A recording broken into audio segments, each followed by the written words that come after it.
Hello, welcome back to my channel. I really hope you enjoy this video.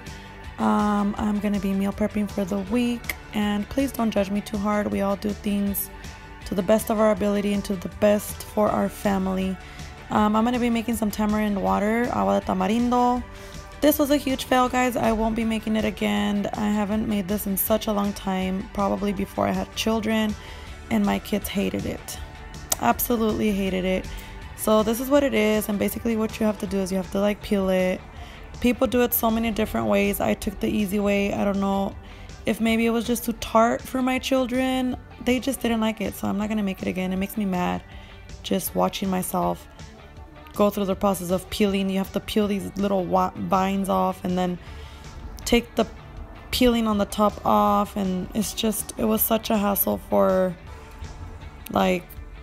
nothing. Basically my kids hated it, and I don't even know what to say. Then you just add water, you rehydrate it. Once you peel it, take all the little vines off, and then you set it to the side for about 4 hours. A lot of people do it the night before. So now while that's soaking, I am making some popsicles for my kids. I am cutting up some strawberries.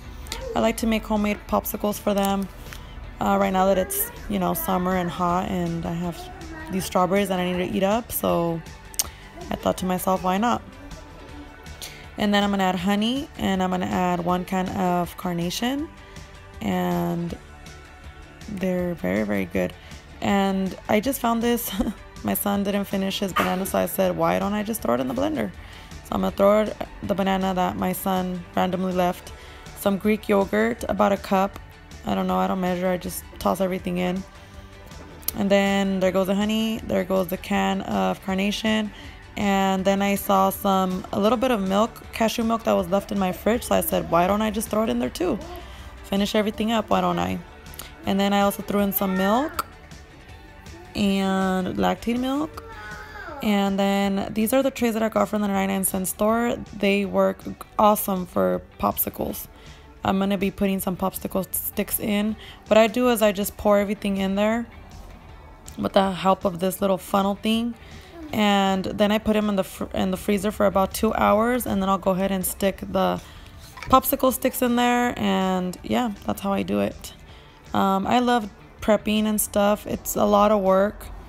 I hate myself when I'm doing it, but then once I'm done, I feel so much fulfillment. So yeah, so this is them. They go in the freezer. Now I'm cutting up a melon. This got eaten up this day. I was doing this on a Saturday. We were about to barbecue, and must I tell you guys, the whole time that I'm doing this, I am also watering the plants, and I'm doing like 1,000 things, and here I am.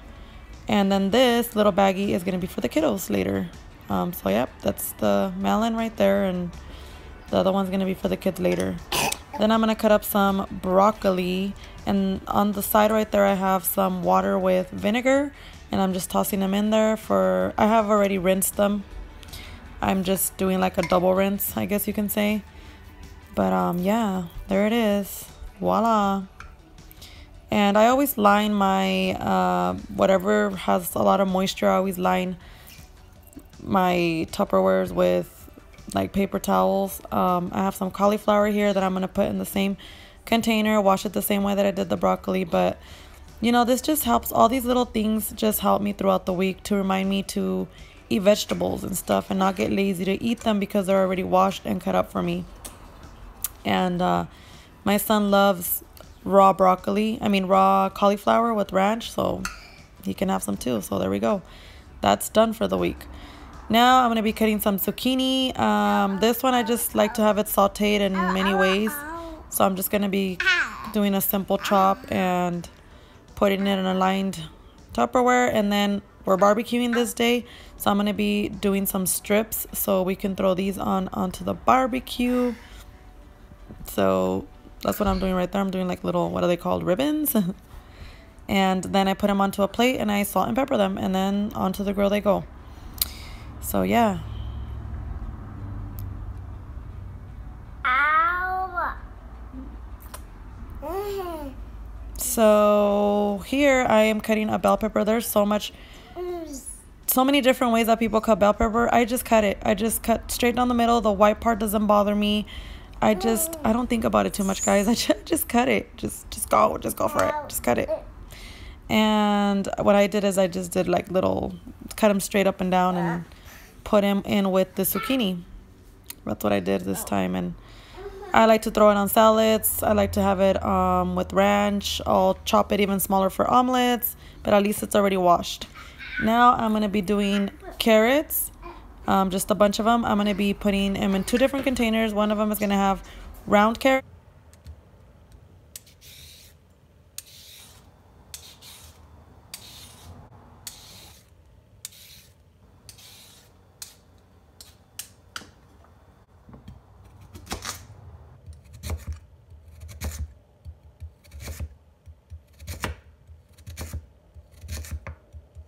I let you guys enjoy a little bit of the chopping. So I cut some in match-like pieces and then some other ones in round pieces. Now we are fast moving on to some celery. So I just cut the bottom, and then the tops, the ones that are like gunky and nasty, I throw away. You can do all kinds of things with the tops, guys. I keep the tops. I throw them into juices. I put them into, like, when I make caldo de pollo or whatever. I also add them to my salads. I do not throw the tops away, or like the leafy parts. Look, here we are putting them in a little baggie. I actually had a green juice today with like half of them, and it was delicious.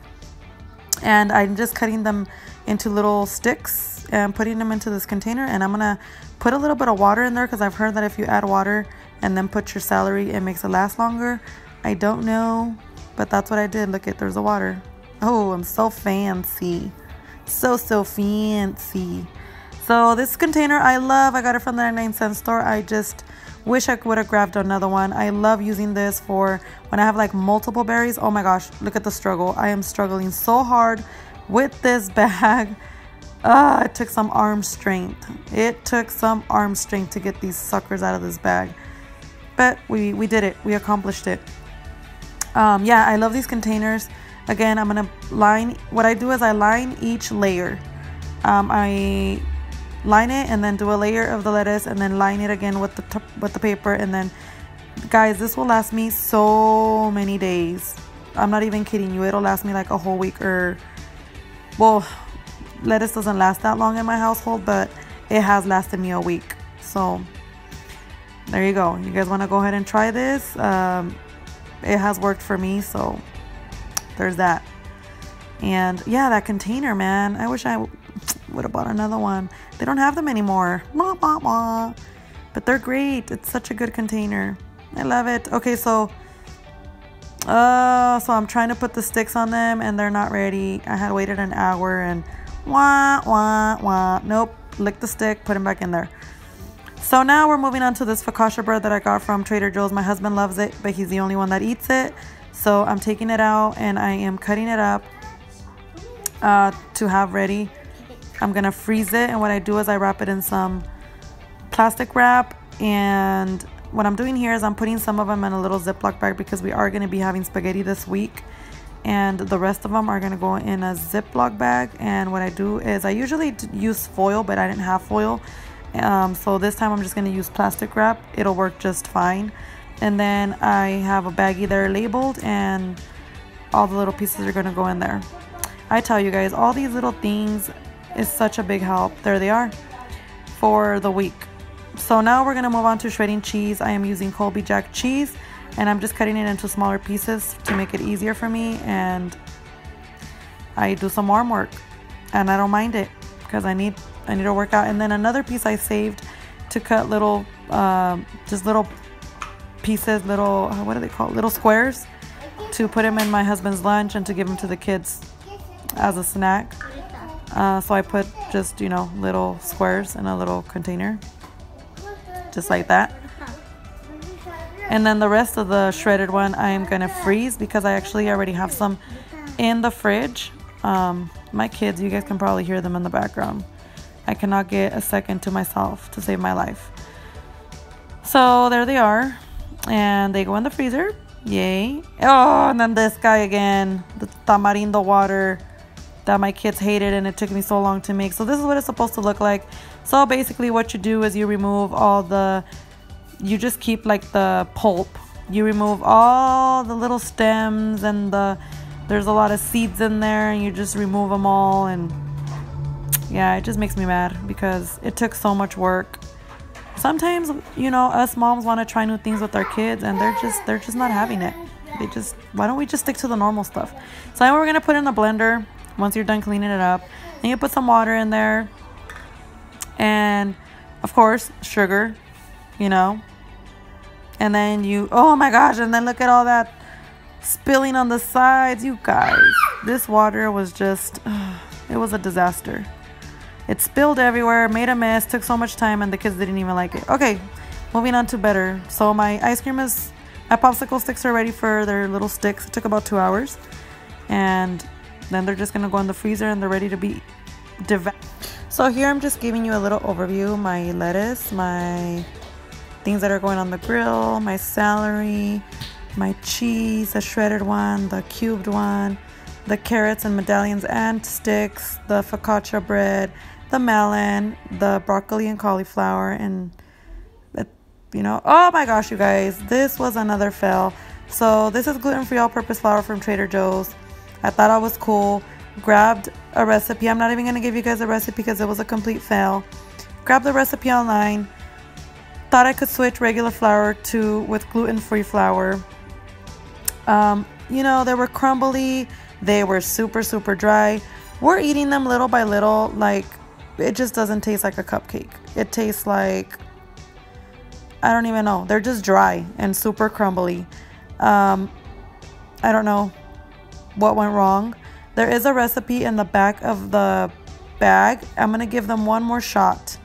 So it just has sugar, baking powder, you know, the normal stuff, coconut oil. Oh my gosh. And then when we get to it, I'm going to let you guys know the huge other fail. And then it has like 1 egg, 3 tablespoons of baking powder. They're supposed to be like lemon cranberry cakes, which, oh my gosh, I was so excited because the flavor was actually there. The texture was just horrible. Like, it was so horrible. I felt, and you know, I was thinking of not putting it in the video, but you know, it happens. You know, we're human. We try to do new things for our children, new things for our family. Okay, so this is where it really went wrong as well. So I put the coconut oil in there. It asked for 1/4 cup of coconut oil. I didn't have anything at room temperature, so everything was pretty much cold. So I should have, you know, when coconut oil is cold, it gets hard. So I added the coconut oil in there. Then I start mixing it, and I start noticing that it's starting to form clumps. So here I am adding the, you know, you're supposed to add lemon juice and then the lemon peel or whatever. So that's what I'm doing. You guys, it's just, I'm so sad that these didn't come out the way I envisioned. Because, you know, the flavor was absolutely delicious. And I'm not using cheap stuff. You can see the bag right there of cranberries. They were like almost $4 at Trader Joe's, and I used like 2 handfuls. The flour was like, see, look at that. It's like clumping, and I have already warmed it up, and the egg was getting too warm. So by this point I had already stuck it in the microwave. Look at orange cranberries. Like, are you kidding me? Orange flavored dry cranberries. I'm like eating a few of them. So I get a couple handfuls, put them in there. This is the part that, and then I pour this disgusting mixture, and then it's hard. I can't even mix. I'm looking at the ingredients. I'm like, did I add everything? I sure did. And then I'm thinking to myself, it has to be the flour, the gluten-free flour, because it's not mixing, you guys. So I added more milk. Finally, you know, I've made cupcakes enough to know that this is somewhat what a consistency of cupcake batter is supposed to look like. So I'm like happy with it. I smell it. It smells amazing. It smells amazing, but no. They were horrible. So I really hope you guys enjoyed this video. I hope you guys get some sort of inspiration. I will be doing these weekly, so I hope you guys have a good one. Take care of yourself. Bye.